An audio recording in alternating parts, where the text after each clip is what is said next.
Today's presentation is on attachment theory. I'm Shay. I'm Samantha.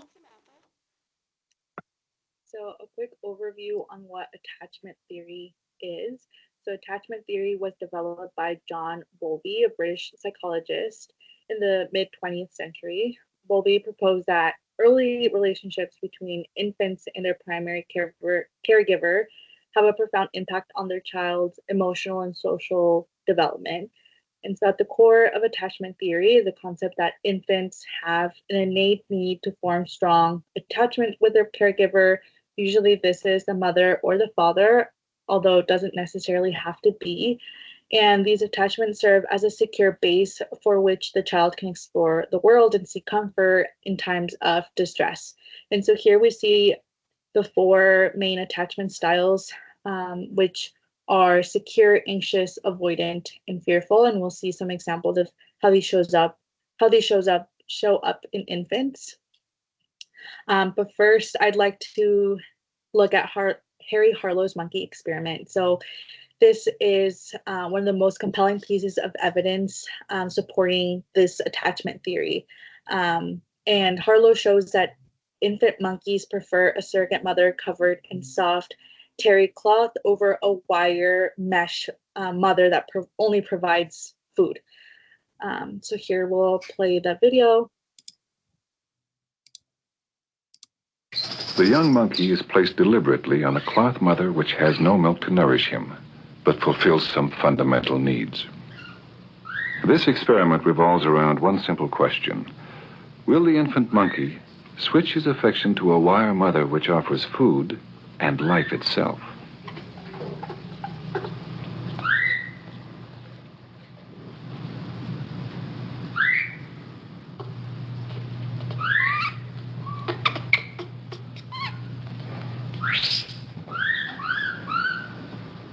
Only when forced by hunger does he loosen his grip and begin to yield to nature's most powerful internal drive.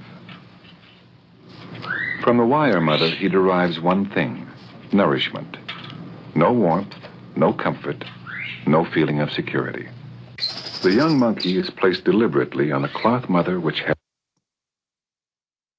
So in that video, it shows us that attachment is not solely based on obtaining nourishment, but also receiving that comfort and that nurturing from the cloth mother.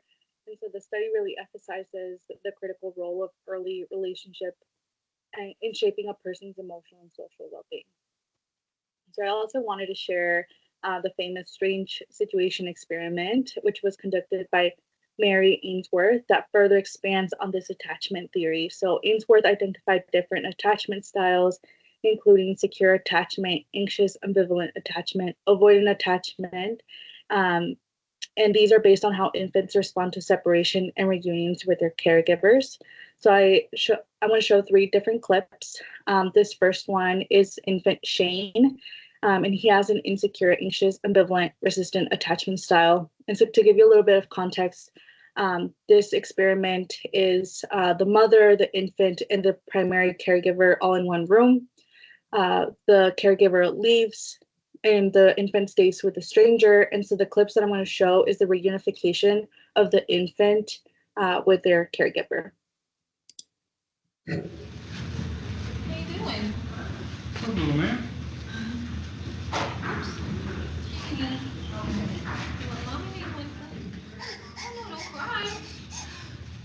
What's up, man? You got it. Jamie. No cry. Look. Oh, look at the blood. Here, look.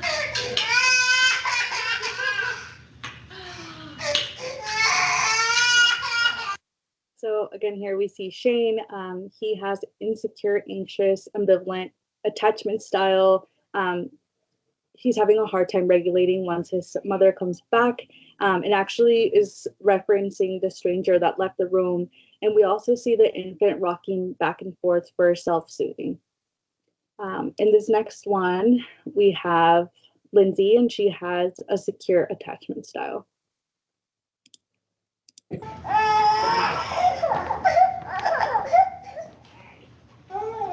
Hello. Hello, telephone. Hello, telephone.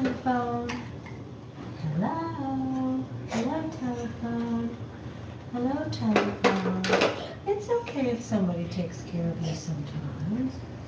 Well, it is. Oh. So here it's evident that Lindsay missed her mom, references her mom, is able to soothe as soon as mom comes back, and even mom narrating to her that sometimes it's okay for other people to watch her.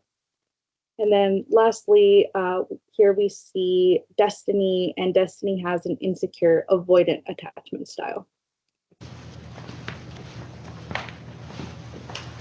Hi, Destiny.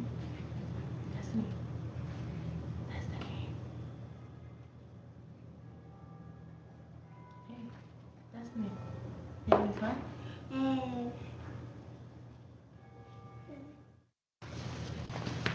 So in this clip, Destiny is actually avoiding mom, doesn't really pay attention to her, not referencing her, doesn't seem fazed by the reunification with her mother.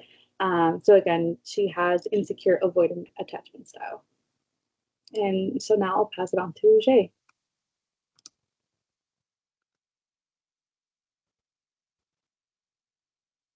Thank you. So an example of attachment theory within the media is presented in Toy Story 4. So in the beginning of the movie, Andy has kind of gone off to college. He's starting this new chapter in his life, and so he gives Woody and the rest of his toys to Bonnie. Before this, however, Woody had developed a very strong bond and attachment with Andy growing up, as he saw him as like his parental figure or his caregiver. He was always the toy that Andy prioritized spending time with, took everywhere, whether it was camp or wherever he was going. And so he was really prioritized and idolized while he was growing up with Andy. So once Andy gives Woody and his other toys to Bonnie, Woody attempts to regain the bond that he once had with Andy with Bonnie. However, we can see within the film that he is starting to notice that this is difficult, that this is not the same scenario that he's used to. And he also is faced with the realization that he is no longer the favorite toy. Another example of this is with Forky in the film. So Bonnie makes Forky out of the trash while she's at school, and now she is just completely infatuated with Forky.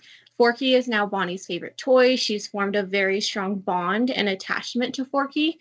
However, Forky is completely unfamiliar and uncomfortable with this new environment and new bond that he's been thrusted into. So Forky has a really strong attachment with what he knows and with what gives him a sense of safety and security, which is the trash. This is a big reason why we see throughout the film Forky making multiple attempts to escape back to the trash, whether that involves jumping out of an RV or trying to get out of the backpack to return to the trash. But I will pass it off to Samantha.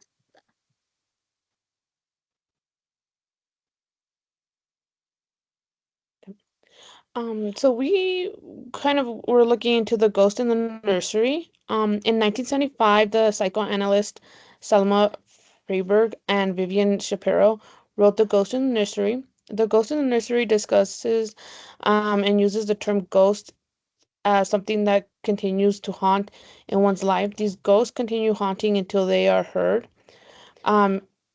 Miss March was a client who had childhood trauma, with her mother having postpartum psychosis and her father incarcerated.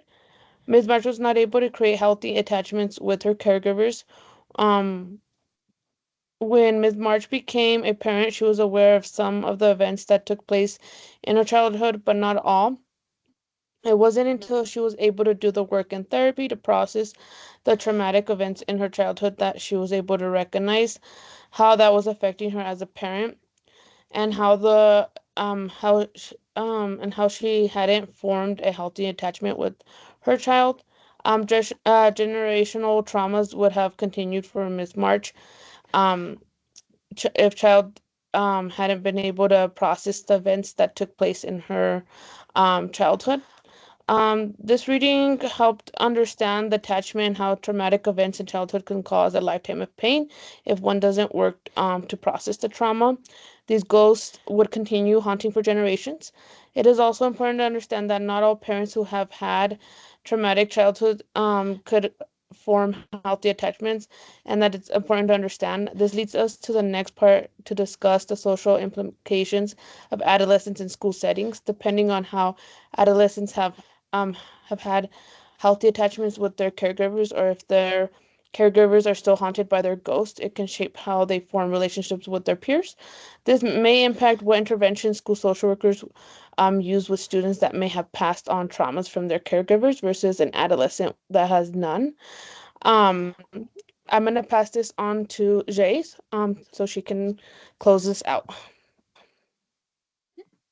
So that was our presentation on attachment theory. Adela opened it up and gave us a brief overview of attachment theory, as well as a few experimental examples. We also walked through an example within the media, which was Toy Story 4. And then Sam wrapped it up for us with some information regarding social and cultural factors regarding attachment theory. And here are some discussion questions we have for you all. So our discussion questions are: how did the presentation and the Ghost in the Nursery article relate? How does attachment theory influence our understanding of the importance of early relationships in a child's emotional and social development?